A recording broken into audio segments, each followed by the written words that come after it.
Alors mes chers amis, Paracha Vaïtse, on va voir ensemble la vie de Yaakov qui est la nôtre. Yaakov c'est Israël, de la plus grande misère à la plus grande des richesses. On va faire aujourd'hui un cours pour Refoua Shema de nombreux malades. D'abord notre Avrer Tzadik Avram Ben Bezrat Hashem Rivka Rachmani. Pour notre Kohen Gadol, Yaakov Ben Yitzhak Rai. Pour la maman, notre ami Michael Fitoussi qui fait une opération aujourd'hui. Nicole Esther Bat Rzala Fitoussi. Pour notre tzaddik Jérémy Méran qui est malade, Irmiyahu Ben David, et pour tous les cholés Amo Israël, Kachem Bon Refoua Shema, à tous les malades d'Israël, Bezrat Hashem. Mes chers amis, on voit que Yaakov part d'Israël, il se sauve des Saves qui veulent le tuer, il va également sous l'ordre de ses parents pour se marier chez Lavan, et là il arrive dans une honte terrible, une honte qu'il a absolument rien. Pourquoi il a rien? Vous croyez qu'il est parti, il a renvoyé son fils pour se marier, il lui a rien donné? Il lui a donné beaucoup d'argent. Le problème, c'est qu'Esav, il a voulu se venger. Comme Yaakov lui a pris les brachot, il a envoyé son fils Eliphaz pour tuer Yaakov. Maintenant, Eliphaz, il avait étudié la Torah avec Yitzhak, son grand-père, donc il savait pas quoi faire. Il dit, regarde, mon père, il m'ordonne de te tuer, je dois te tuer. Yaakov lui a dit, mais tu vas pas me tuer, on est de la même famille. Il dit, mon père m'a ordonné. Alors, une halakha, un pauvre est comme un mort. Prends-moi mon argent, et je serai considéré comme un mort. Alors, il a beaucoup aimé cette idée, Eliphaz, parce qu'il aimait beaucoup l'oseille, il lui a tout pris. Maintenant, dit le Midrash, il lui a pris même ses habits. Il dit le Chida, Yaakov, il était nu. Il avait plus rien. Il avait qu'un bâton, on va voir ce même écrit dans le Passouk. Bemakli avarti, il avait rien. Il s'est réfugié de honte dans un fleuve. Vous imaginez Yaakov Avinu? Ni à boire, ni à manger, ni même un pantalon. Il était dans l'eau, il priait. Et c'est là-bas qu'il va composer le Télim, le premier Télim, Shir la Amalot, et ça, Enari, Ma'in Yavo Ezri. Ezri Mima Adonai Ose Shamayim Veretz, le secours d'Hachem, d'où il va venir? Et le Chida, il ramène à Midrash, qu'à ce moment-là, donc Hachem a exaucé Yaakov, il y a un cavalier qui est venu, qui va aller, qui va tomber dans l'eau, qui va mourir, et Yaakov va pouvoir prendre les habits de ce cavalier et le cheval, et continuer finalement son chemin. Donc imaginez, il arrive comme ça chez Lavan dans une situation de misère. Rien à boire, rien à manger. Il est censé se marier. Surtout qu'à l'époque, il ramène le Rav Yoram à Barjel, c'était pas comme aujourd'hui. Aujourd'hui, les gens qui se marient font moitié-moitié. À l'époque, à l'époque de la Torah, c'était surtout les parents du Khatan qui payaient tout. Et le père de la fille donnait que sa fille, c'est tout. Et là, finalement, il arrive pour se marier. Logiquement, c'est lui qui doit assumer toute la responsabilité. Et il a zéro. Donc imaginez la souffrance, imaginez la détresse, imaginez dans quelle misère il arrive comme ça, dans quelles conditions pour se marier. Et là, il fait le rêve de l'échelle. Et là, écoutez bien mes chers amis, Soulam, il y a beaucoup d'explications dans ce rêve. Une des explications qui est moins connue, il dit le Balatorim, Soulam, c'est Gamatria, ce qui préfère Abraham, Mammon, l'argent. C'est quoi? A dit Balatorim, ça fait allusion à l'échelle sociale. C'est quoi des anges qui montent, qui descendent? En fait, c'est nous. Que finalement, on est dans l'échelle, en bas il y a la pauvreté, en haut il y a la richesse, et à Kadosh Baruch Hu, dans la vie, il nous fait évoluer. Alors des fois on espère vers le haut, qu'un homme il s'enrichit, il est en meilleure santé, il guérit. Et Chaz Shalom, des fois dans le bas. Et c'est ça le fameux rêve de l'échelle. Il a vu que maintenant, et là il a compris. Il a compris finalement que là il était effectivement dans le creux de la vague, il était dans l'épreuve finalement de la pauvreté, de la misère. C'est plus que la pauvreté ce qu'il a connu Yaakov. C'est la misère. Vous vous rendez compte de ne pas avoir un habit, de ne pas avoir de quoi manger? Il a connu la plus grande misère. Mais il a vu dans le rêve que, par le mérite qu'il accepte ça, avec amour, avec joie, Hachem allait le faire finalement évoluer. Monter dans cette échelle, également au niveau économique. Et Bémet, ça rentre bien dans Rachid, ce que Rachid dit, une fois qu'il a eu la bonne nouvelle du rêve de l'échelle, il s'est mis facilement en route, il est parti chez Lavan content, parce qu'il a compris que Akadosh Baruch Hu était avec lui, et que tout ça, en réalité, c'était une épreuve. Et effectivement, la bracha va se réaliser pas longtemps après, parce il va travailler d'abord 14 ans, il va se marier avec Léa, avec Rachel, et finalement, il va s'enrichir de manière absolument prodigieuse, à tel point qu'il va devenir milliardaire. Le Midrash nous dit, vous savez combien d'animaux il avait? 600 000, qui correspond aux 600 000 âmes d'Israël. Ton âme à toi, Abraham, la mienne, on était dans les animaux de Lavan. C'est pour ça que il a tout fait pour nous délivrer, pour sauver ce troupeau, parce qu'il a vu que les âmes du peuple d'Israël étaient cachées finalement dans ce troupeau. En tout cas, il va devenir très très riche. Et de même qu'il a eu l'épreuve de la pauvreté, il va avoir maintenant l'épreuve de la richesse. Attention, la Torah nous m'en garde. La Torah nous dit de peur que si tu deviens riche, tu vas construire des maisons, tu vas avoir beaucoup d'argent.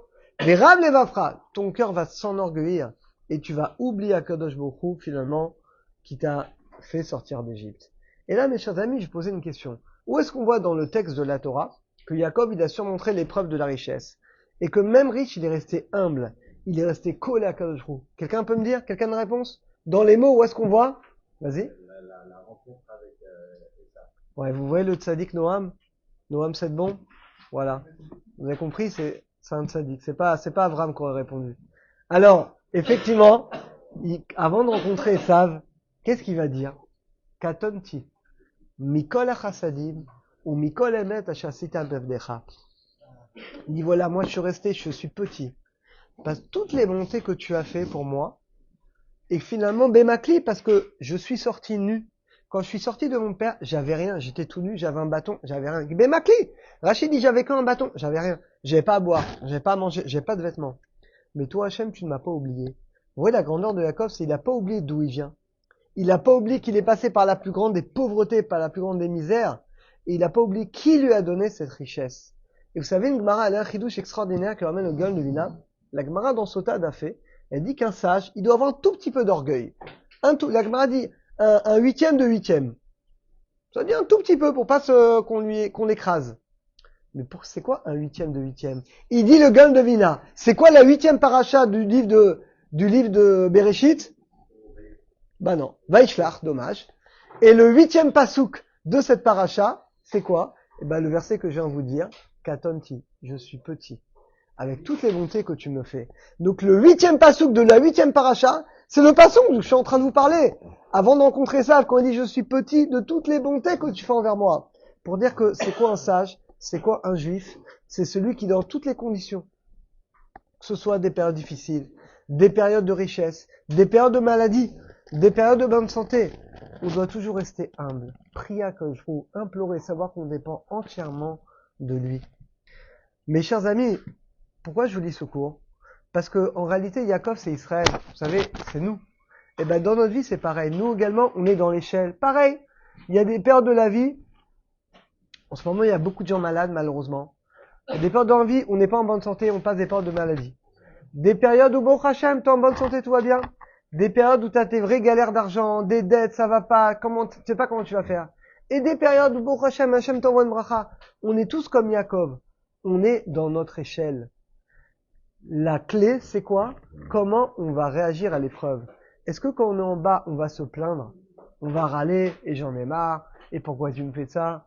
Ou non, est-ce qu'on va, Hachem, Yeshle Mouna à Kol Etovati, même si je comprends pas, merci Hachem, et là que je trouve, c'est lui qui te prend de l'échelle, il t'élève dans l'échelle de la santé, il t'élève dans l'échelle économique, il t'élève dans la Torah, il t'élève dans tout. Et Jacob, il connaissait ce secret. C'est ça que Jacob, même dans la misère, il a composé ce Teilim. Il a prié à Kadosh Baruch Hu. Il n'est pas tombé dans la tristesse. Il n'est pas tombé dans la plainte. Mais il est resté plein de confiance à Kadosh Baruch Hu. Et grâce à ça, Kadosh Baruch Hu, il a pu le remonter tout en haut. Pour terminer, je vais raconter une histoire que je peux pas ne pas vous raconter. L'histoire qu'il raconte le Rav Yoram Mervjar, c'est le Rav Ovadia Yosef Zichrono Livracha. Vous savez qu'il a vécu ça aussi, le Rav Yosef. Il a vécu une misère.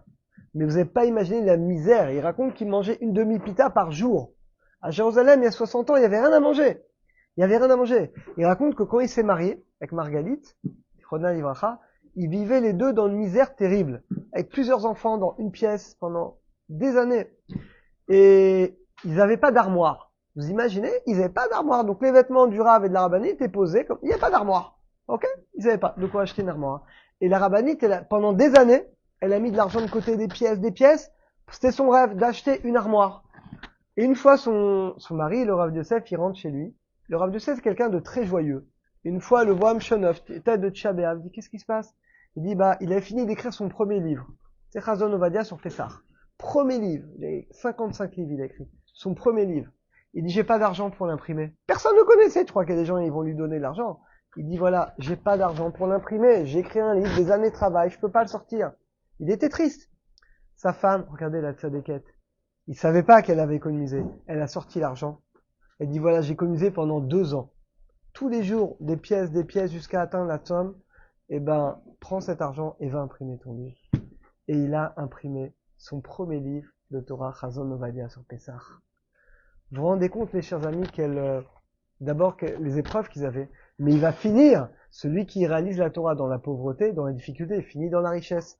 Il va finir, le grand Ban Israël, il va finir très très riche, et Baruch Hashem, du vivant de sa faille, il va finir sa vie dans la plus grande opulence. Et ben, mes chers amis, c'est ça, Yaakov Avinu. Yaakov, c'est nous. On passe des fois dans des périodes de maladie, des périodes de galère d'argent, des périodes de galère de famille, peu importe. C'est une épreuve d'Akadosh Hu. Si tu sais réagir avec joie, accepter les choses avec joie, même quand c'est difficile, remercier Hachem, même dans la souffrance quand ça va pas, tu mériteras qu'Hachem te fasse monter l'échelle et qu'Hachem envoie à chacun d'entre nous le shefa, l'abondance, la refoua shelema, la bracha à tous ceux qui ont besoin et tout le clan d'Israël.